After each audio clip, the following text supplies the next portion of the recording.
I am delighted to be speaking on King Arthur. Obviously, the question that everybody asks about King Arthur, the first question that is asked, is it possible that there was a King Arthur sometime in the history of Britain? And I will certainly deal with that in this lecture. But to me, the other amazing thing about him, just hearing his name, King Arthur, is the name itself. Arthur. It's not Arthur the First, because of course there is no Arthur the Second. The British tend to stick with just a few names for their royalty. They get a good name, they stick with it. As you probably know, there are 8 Henrys, there are 8 King Edwards, there are 6 Georges. That is 22 different kings with only 3 names. Is there any other evidence in the history of the British kings of a single name that never went on, like Arthur? There are 2. Both of them were terrible kings, and it is not coincidental that the name was retired. The first one is King John, who was so dictatorial, we all remember that in 1215 they had to invent the Magna Carta to rein him in. There has never been a John II. And the other one was King Stephen, who ruled slightly before him and was dreadful. There were civil wars in England, not 1, 2, 3, multiple ones during his weak reign. The country suffered it had never suffered before, and we assume it rewarded King Stephen by retiring his name as well. So it is just Arthur. Almost all the other names, there are multiples. In fact, we learn that the number one way that the British use the Roman numeral system is to differentiate their kings. I find it interesting that the number one way we Americans use the Roman numeral system is to differentiate our Super Bowls. In that sad statistic is a cultural world difference between us and the British. But in any case, why do we worry whether Arthur was actually king or not? It is because, of course, how long ago he reigned. He did not reign in the historic period of England. And when do we count that period beginning in England when history was written down? It was in the year 500. Written history begins in England in the year 500. So for 1,500 years, there have been kings and queens, and we know exactly when they ruled because there was somebody at the time to write it down. But Arthur ruled before written history. Arthur is called, quote, a hazy shadow wrapped up in a gray veil of concealment. Whether he ruled or not is kind of up for grabs, though many people, as you will hear, have very, very specific views on this. He did not rule in what we call history. He ruled in the period from which we get the word history, high story. He rules in the time before it was written down, when it is a story. Whether it is a factual story or not, we can't be sure. And it is a high story. That is how we get our word history. It's not just any story, it's the story of people who were higher than the average person, kings, queens, knights, earls, and therefore what they did deserved to be written down. And because he rules in high story rather than history, the one thing that all of these rulers have in common, they are greater than the average person that is recorded in history. In fact, there are 2 categories of rulers who come before written history. Arthur certainly belongs to one of these categories. He does not belong to the other. The one he does not belong to, he is not a mythic leader. How do we know he's not mythic? Because to be a mythic leader, the one quality you must possess is divinity. only gods can appear in myths. They are all gods. Therefore, they are always superior in kind to man in one important way. They are immortal. And we know, of course, King Arthur was not immortal. The thing about mythic leaders, they have to be divine, and they are superior in kind to man and to the environment around them. In other words, we think of Zeus hurling thunderbolts. Not only is he a person who will not die, a god who will not die, he's not only immortal, but he is superior to things like thunder and lightning, to his environment. He can do things with them that normal people cannot. Now, Arthur falls in between your everyday human leader and a god. And we have a category for that too. And you certainly know that category. He is not a mythic hero. He is a legendary hero. Legend is different from myth. It's halfway between just being mortal and being a god. It falls right in between. Legends are not gods. They are men, but they are not typical men. They are not superior in kind to a man. In other words, they are mortal like all of us are, but like a god, they are superior to their environment. In other words, you know it's a legendary figure if he's got enchanted weapons, he's got magicians, he can slay a dragon, he can talk to animals, he can hurl thunderbolts if he really needs to. He has that quality of the divine, and yet he's just a man. That's why we call it the Arthurian legend, not the Arthurian myth. He is just a legendary hero. There are three kinds of legends, and guess what? Arthur doesn't belong to two of them, but does belong to one. The two he does not belong to, he is not a folk tale legend. Folk tale legends are not like Arthur.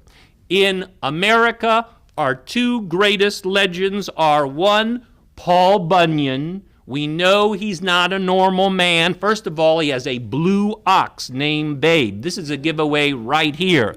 He can pick up trees and hurl them around like they do in a hurricane. He is much stronger, and yet he must die. So he's not a myth, he is a legend.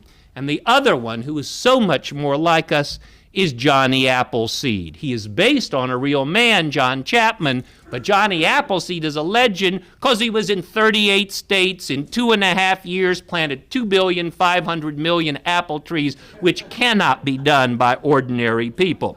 So, he is not a folk tale. Arthur does not fall under that. He's not a fairy tale. Jack and the Beanstalk, Cinderella, all those are legends, but he's not that.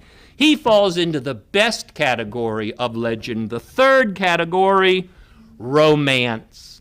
It is the Arthurian legend and the Arthurian romance. And how does a romance differ from the other two kinds of legends, folk tales and fairy tales? One, as its name implies, love is important, one way or the other, to the legend. And there's two loves, of course, in Arthur, his love for the brotherhood of his men and also the love for Guinevere. But what really makes a romance and the other kind of legends not, there is a series of them. It's not just one tale. It is lots of adventures featuring different people from the same legend. Okay, so we have established for sure that he is a legendary king. Is he the only legendary king in English history and prehistory? No, there are three. And I hope you will find it as interesting as I do who the other two are. The three legendary kings in Britain are Arthur, Lear, and Cymbeline. And let's face it, we wouldn't care about Lear or Cymbeline except the greatest genius of all time in English literature, Shakespeare, decided to make them live by writing those two plays about two of the three legendary kings. the question that has absolutely fascinated Shakespearean scholars from the beginning is, why wouldn't William Shakespeare do Arthur? He knew just about as much about Arthur as we do today. Virtually nothing has been added to that legend since he died in 1616, and yet he chose Lear and Cymbeline, not nearly as fascinating, it seems on the surface, their story, their character. He had to work much harder at those. We will never know why he decided not to do Arthur. And we all mourn the fact that there is no Shakespearean treatment of this man. Okay, I said he ruled, if he did indeed, before written history. But nobody ruled closer to when history starts than Arthur. I told you history is written down in 500 for the first time in England. And what are the dates of Arthur's birth and death? Born 460, died 520. So he spent 40 years of his life, if indeed he lived before history was written, and only 20 afterwards, and that is why, if he did indeed rule, it was not written down. So he comes right at the cusp of written history. He is the most modern, obviously, of all his prehistoric people, because he's right at the edge. Now, if indeed he lived from 460 to 520, what period was that in English history? It is exactly when the Angles and the Saxons come from northern Germany and conquer England. He lived right at the time when the Angles and Saxons took over and changed England forever. Was Arthur therefore an Angle? He was not.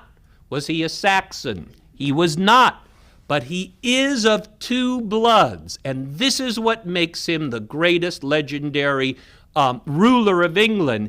In his blood, half from his mother and half from his father, he represents the two great strains of Britain right before the Angles and Saxons conquered it once and for all. Who are the two immediate predecessors in England to the Angles and the Saxons? They are the Romans and they are the Celts. And his father was Roman, Arthur's father, and his mother was Celt. So he has 50% Roman blood and 50% Celtic blood. By the way, as I've said many times when I lecture on things that have to do with the Celts, you can either say Celt or Celt. They are both equally acceptable. You can say Celtic or Celtic. I am now going to say Celt and Celtic, because if I'm recording a lecture, I'm just afraid if I say Celtic, your mind runs to basketball in Boston, and it gets you distracted. So it's going to be Celt and Celtic, though the other way is equally all right. So he's half Celt and he's half Roman. He's not the most famous half and half in English history. Winston Churchill is the most famous, because you may remember his father was British, but his mother was American. So he's another famous half and half. In fact, Churchill, with his wonderful sense of humor, when he would talk about himself, he would always say, because my father is British and my mother is American, I refer to myself as a half and half. His father was the half, his mother was the half. Just like Churchill, Arthur has two different strains of blood, the Celts and the Romans. And he combines the best of both. So he is the purest English hero we have. Let us begin with the Celts, so you understand what he would get in his personality from the Celt side, his mother. The Celts were all over Europe. They were all over Western Europe, but the Celts in England have always been called more Celtic than any other Celts in Europe, and that is because England is an island. And because they got on this island and then they didn't get off, it intensified the Celticness of, I think that's not a word, but we'll use it anyway. It's the only time I'll be using it. It intensified the Celticness of the Celts in England. What were they like? They were very primitive, and they were extremely spiritual. They were basically just hunters and fishers, basically. But the thing about the Celts that separate them from a lot of other primitive people and from all modern people, they put spirits on everything around them in the environment. The things you would think they'd put it on, but the things you wouldn't think they would put it on. They put it on rivers and babbling brooks, those kind of things, but they even put it on stones. That is why the Blarney Stone is one of the great Celtic images. It is a stone that makes people speak in a particular way. Only the Celts could think of a stone having that kind of spirit. When we went to Ireland, the Dickens destinations, actually it was the Dickens disciples back then for the first time, we went to the Blarney Stone. And those of you who have been there, you know it is not really easy to kiss it. So they asked me to be the first one to show people how you bend over and do it.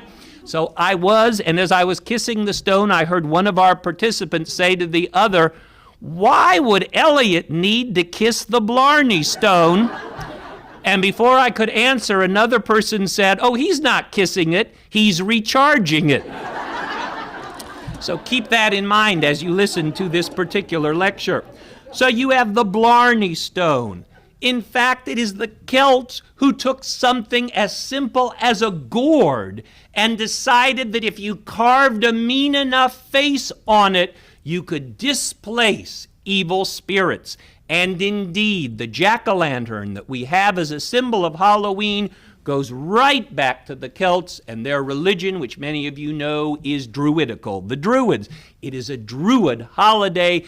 Only they could come up with a pumpkin that has a spirit to keep away the evil spirits. They believed the world was totally spiritual, and they had a much greater belief in the next world, the afterlife, than in our world. We know this because it has been passed down in oral tradition. The Celts are one of the few societies that if you were starving and you needed to borrow food to feed your family, only in Celtic society could an IOU be drawn up that would say, "I am borrowing 8 fish in this world, I shall repay those 8 fish in the next world." And it was accepted. Can you imagine mortgages today operating on that wonderful principle? Obviously, we've lost a lot of faith in the next world. My point being is they were incredibly spiritual and intuitive. And the entire Merlin episodes from King Arthur, that legend, they are all the Celtic influence, the mists that you always see him in, the spirituality that he sings and talks about. The idea of the round table is completely Celtic. He certainly didn't get it from the Romans, as we will see.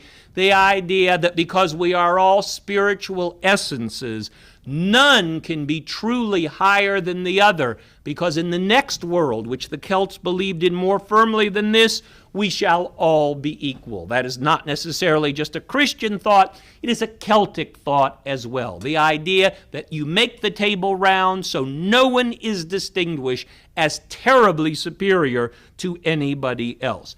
That's the Celtic side of the Arthurian legend. Now, he's also half Roman from his father. That is the opposite type, but which also works well in the Arthurian legend. Sophistication, a firm belief in laws to rein in human instincts, marvelous roads everywhere, and a sense of order being terribly important, which the Celts didn't think of at all. And when that order, for whatever reason, is undermined, disaster and tragedy will follow. This is the Roman side of the Arthurian legend. Let us just review for you why the Romans even came to England. In 53 BC, there was a great struggle for power in Rome. On one side was Crassus, and on the other side was Julius Caesar. Crassus wanted to do something so stupendous that the Roman Empire would sit up and take notice. So you know what he did? He marched his troops as far south and east of Rome as they had ever been, and he conquered that land. It is as far south and east as they would get. The land was Mesopotamia, Iraq today. This was impressive. Caesar thought, well, if he can go as far south and east as possible to add to the Roman Empire, that's been taken. I'm going to do the opposite. I'm going to march as far north and west of Rome and conquer that for us, even though it's utterly worthless and it has a lousy climate. Guess what it was? It was England. It was only conquered by Caesar to make a point that, like Crassus, he was so good he not only could conquer lands that were valuable, but he could conquer lands that were utterly worthless, but conquer them indeed he would. It was about 100 years later, in 43 A.D., Claudius, who was given the name Britannicus, he would come in and really subdue England for the Roman Empire. But when he subdued it, England was only one of the 45 provinces of the Roman Empire, not a big deal. Now, where the Romans and the Celts come together in history is in 61 A.D.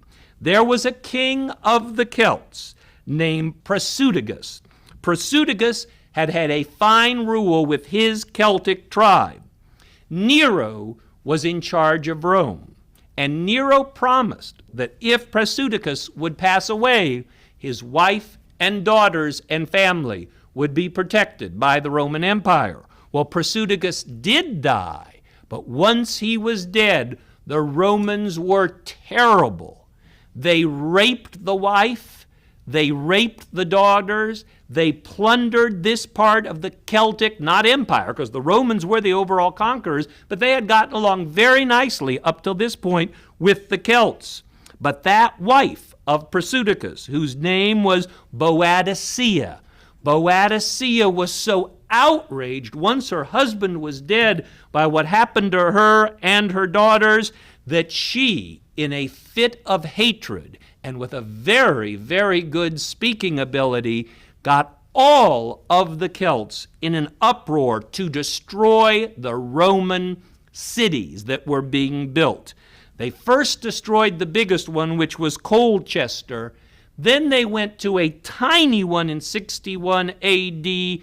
called Londinium. It is the first reference in history of London, and she wiped it out.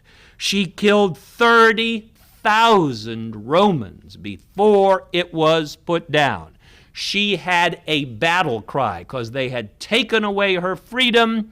Her battle cry that roused all these Celts to slaughter 30,000 Romans was, "Give us liberty or give us death." Patrick Henry didn't steal it from her.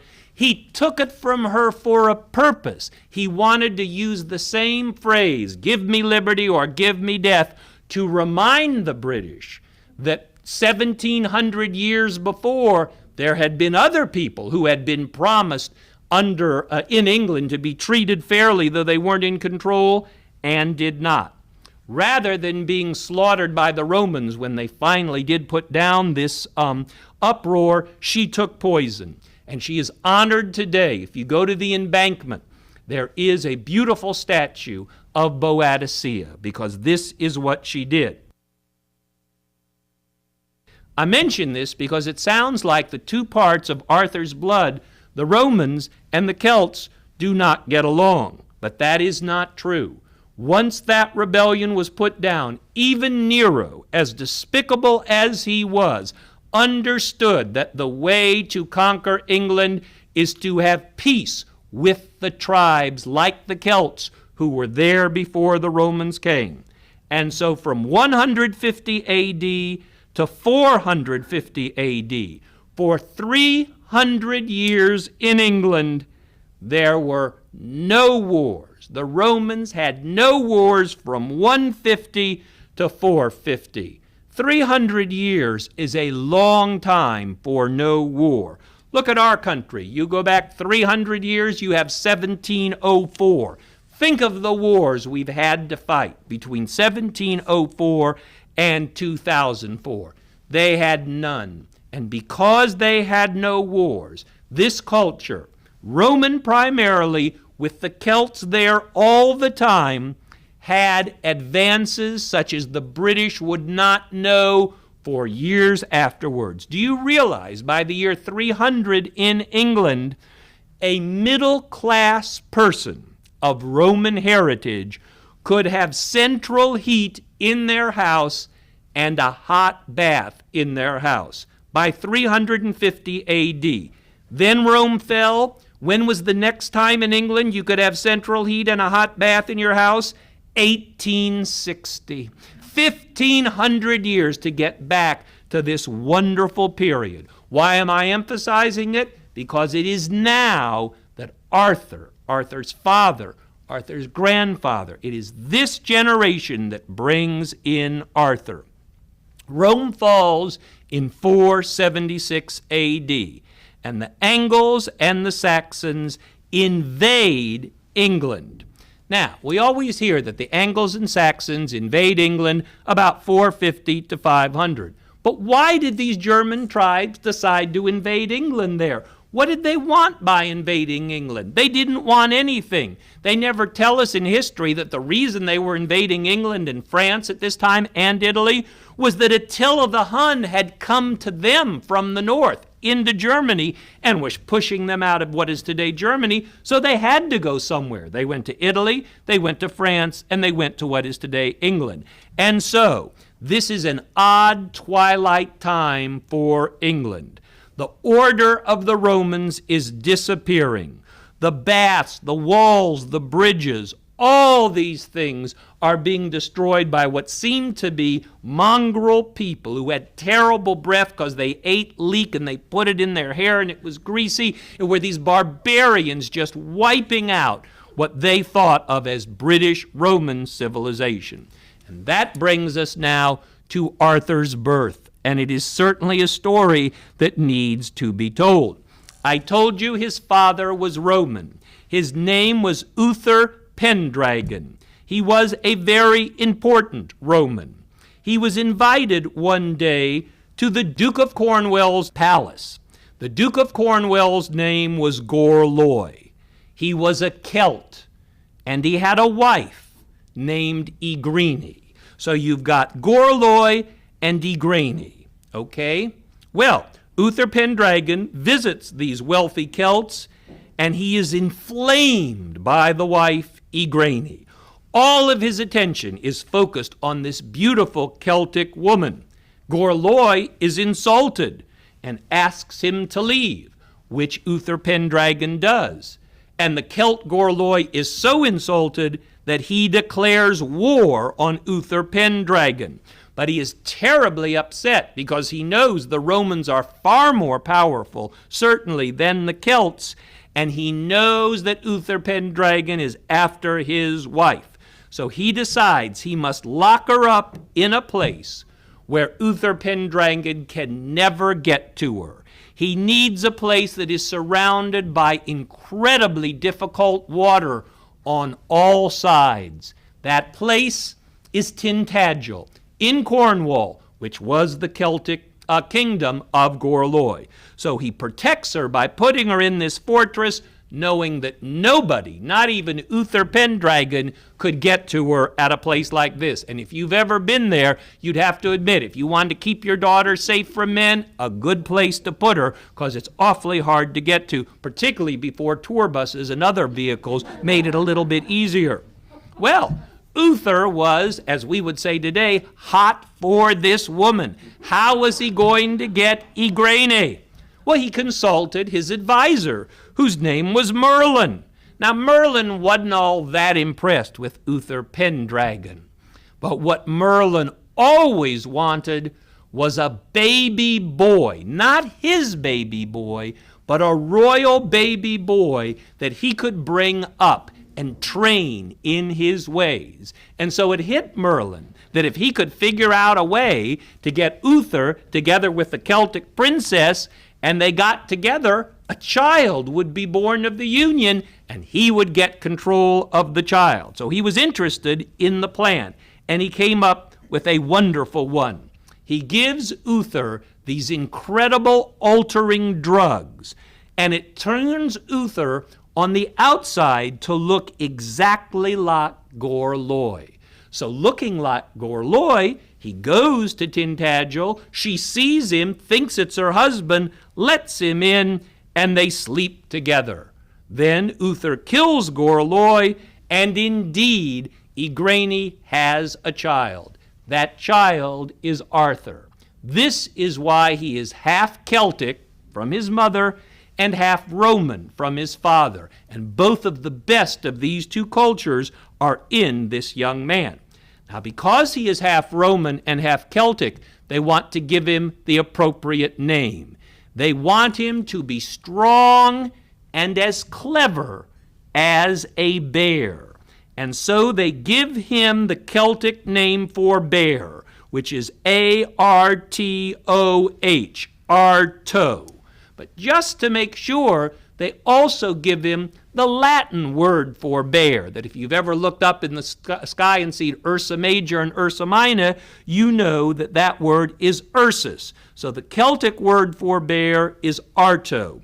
The Latin word for bear is Ursus. They took the first part of Arto and the last part of Ursus, and they name him Arthursus, meaning Arthur, meaning the bear. It is the first name in the English language that is exactly half Roman and half Celtic. He pulls the sword out of the stone that makes him king in the year 485. It is right now, in 485, when Arthur becomes king, that the Angles and Saxons invade. And it's going to be hopeless. With anybody but Arthur at the head of the British army, it would have been an immediate defeat. But Arthur is a legendary king. He's not a god, but he's better than most warriors. So he defeats the Angles and the Saxons at the Battle of Badon in 493. And unbelievably, he goes on and has 12 more victories against the Angles and the Saxons. But it doesn't matter how many victories he has against these people. It is so obvious that these German tribes, there are so many of them, and they are conquering all of Europe right at the same time. It is completely hopeless that Arthur and his men can ever completely wipe them out or even win the war. They can win some battles, but they cannot win the war. And it depresses England so much to see these reeking, garlic, leek-eating, scraggly-haired Germans taking over, because to them, the Celtic and Roman society, which had been at peace for almost 400 years, was the height of everything good and decent and orderly and even romantic. And now civilization is about to go out, they think, with the Angles and the Saxons. Law, order, and duty are going out. But they fight as hard as they can. They will lose the Battle of Camlan, the last battle, and the Angles and Saxons will take over, as we know they do for whatever reason. If this story isn't true, they certainly took over for some reason. But when they are fighting that last battle, Arthur is. Mordred, you may remember his nephew betrayed him, and that is why that battle went the other way. There is a term they use in the Arthurian legend that certainly has caught on in the rest of history. They call the battle against the Angles and Saxons, which they will lose, a lost cause. And this is the first time in history that the concept of the lost cause comes in. And what the lost cause means is you are going to lose because your enemies are disgusting barbarians, and they will win because they have the strength. But you have the beauty on your side. If this sounds vaguely familiar to you, the Civil War in America certainly picked up this theme. with, of course, the North being the leek-smelling, garlic-eating, stronger group of barbarians who have no appreciation for a quiet, simple, grit-eating type of life. It's all there, and it comes not directly from Arthur. It passed through one other culture before. The Lost Cause started with the King Arthurian legend and then went directly to Scotland with the Highland and the Lowland, with Bonnie Prince Charlie representing King Arthur. Everything good and noble and fine, and the Lowland way of life being the barbarians who are stronger and have all the right implements, but don't have the graceful kind of life. So it's the Scots and the Southerners in the Civil War who really understand the Lost Cause. And God forbid, if you're both Scot and a Southerner, you understand it in a way that even King Arthur couldn't have possibly understood it, and you won't let it go. So that is the connection between the Arthurian legend and what is still going on. As one critic said, all romances have to have two ingredients. We never can know if they really happened, so they are always once upon a time, but they are never happily ever after. It's the combination of once upon a time and then utter defeat, but a glorious defeat because of a way of life which was so precious is gone, that come together and create this Arthurian legend and all the other legends as well. And of course, once the Angles and the Saxons defeated them, the language of this period, the Celtic language, was basically dead. Except, where did the Angles and Saxons come to defeat Arthur? They came from France, just like the Romans did years before. That's how you get over to England. You cross the channel and you invade. France is as far south and east as you can be in England. So when the few Celts who would not be wiped out saw the Angles and Saxons coming from the south and east, they weren't stupid. Which way did they run? North and west. And so where did they run? They ran into what is today Wales, Ireland, and Scotland. And that is why Gaelic in particular, and the word Gaelic is just another pronunciation for Celtic. They are virtually the same thing. That is why you find them in the west and the northwest, as far away from the continent and all the invaders as you possibly can be. Well, that still doesn't answer the question, but did Arthur rule between 460 and 520? I am going to give you two historians' views of this. One historian you are very familiar with, one you don't know at all, and when you hear what he wrote, you will be thrilled. You never hear of him, and you'll never want to hear of him again. He is a typical 20th century, or now even he would fit in the 21st century, historian who wants to make sure all sides are taken care of when you look at a historical time. And this is what he wrote. I'm not making this up. This is from a history book. I cannot give you the source because it's unfair to the author. He's so awful, he really should not be publicized. This is what he said about whether King Arthur actually existed. It is reasonably certain that a petty chieftain named Arthur did exist, probably in South Wales. It is possible he may have held some military command uniting tribal forces or parts of them against invaders who may or may not have been all Teutonic. It's also possible he may have engaged in some or all of the battles attributed to him.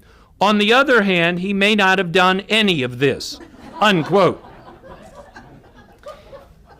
And then we turn to the second historian, whom you certainly know, the greatest, as far as I'm concerned, historian of the 20th century, let alone political giant, named Winston Churchill. He wrote a wonderful history of the English-speaking people. He didn't say too much about King Arthur. He simply said this: "Was there a King Arthur? Whenever men are fighting against barbarism, tyranny, and massacre, and when they are fighting for freedom, law, and honor, then the spirit of King Arthur is fighting with them. Was there a King Arthur? Everything that is said about him is true, or ought to be. Now that's the way you bring history to life. Okay, Arthur is dead, but the legend goes on. For the next 500 years, from 600 to 1100 in England, what we call the Dark Ages, the only people who were keeping the thought of Arthur alive, the Welsh, the Cornish, and the Bretons. And that was it. But then, in 1136, a man named Geoffrey of Monmouth wrote a book called The History of the British Kings. And in great detail, he gives you almost everything I have told you about Arthur's life. He said it was translated from a very reliable source. Sadly, nobody has ever found this original source.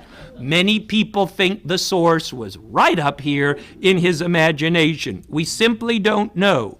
But we do know that in 1136, suddenly Arthur was hot again. Everybody in England was crazy about the King Arthur of the history of the British kings. And why were they? Why did we have to wait till 1136 for the name of Arthur to be on everybody's lips in England? Well, if you know your English history, you know why. Because less than 100 years before, in 1066, you had these awful invaders called the Normans. And you had these wonderful people in England who are now the Angles and Saxons. They now suddenly are the Romans and the Celts. They suddenly are the Celts and the Romans of the 11th century, because now suddenly England is invaded again by an outsider that nobody likes, speaks a dreadful language, and takes over and doesn't know any of the customs, and is about to drive out the Anglo-Saxon culture that had been there for 500 years, almost 450, and now they suddenly are the lost cause, the Angles and Saxons, and it starts all over again, and we need a hero like Arthur for nostalgia.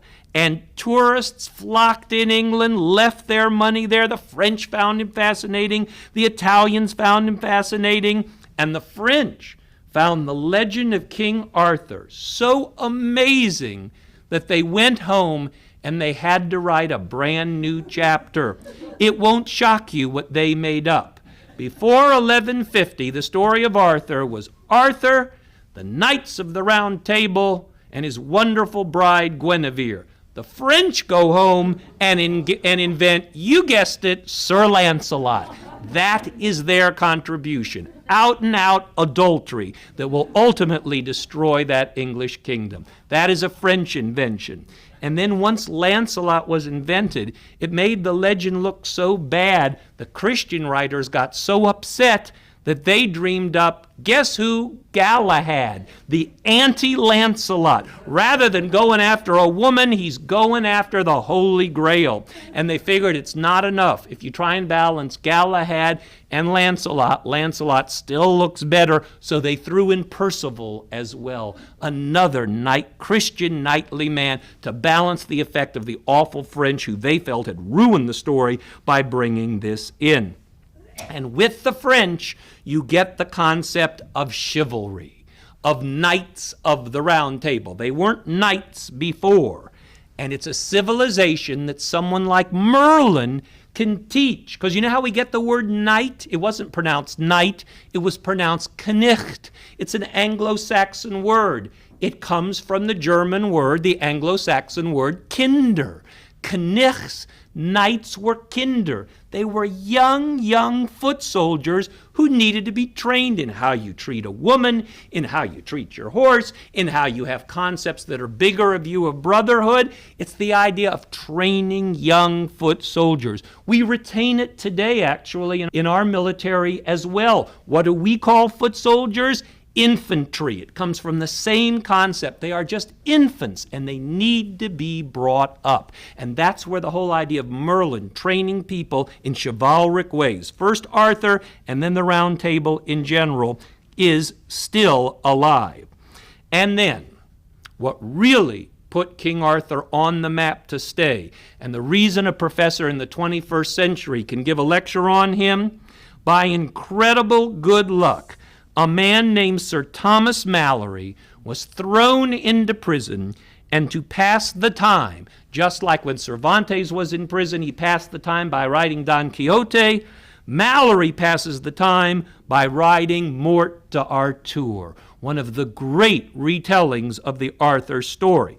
It was a great retelling, but it wouldn't have revolutionized anything except the same year he was writing it, a man named William Caxton had come back from Europe and brought back the printing press. And so, in 1485, one of the first works ever printed in England, the Bible, Chaucer's Canterbury Tales, and the Morte d'Arthur, because it was a moving story, and by our good luck, it was written the same year the printing press in England went into circulation, and therefore it became immortal because it lasted forever, because it could be written down and it could be spread throughout the kingdom. It seems like at the most important times in history, when it's really needed in England, Arthur comes again.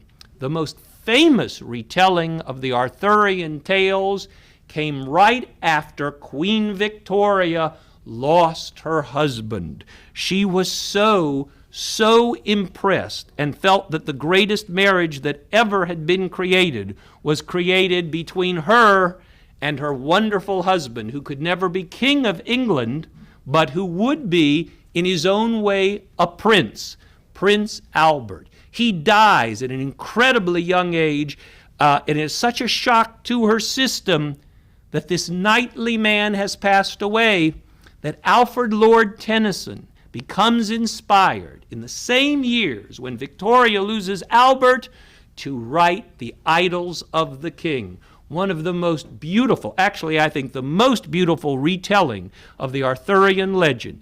He wrote it for his queen and her mourning the death of this other prince, Prince Albert.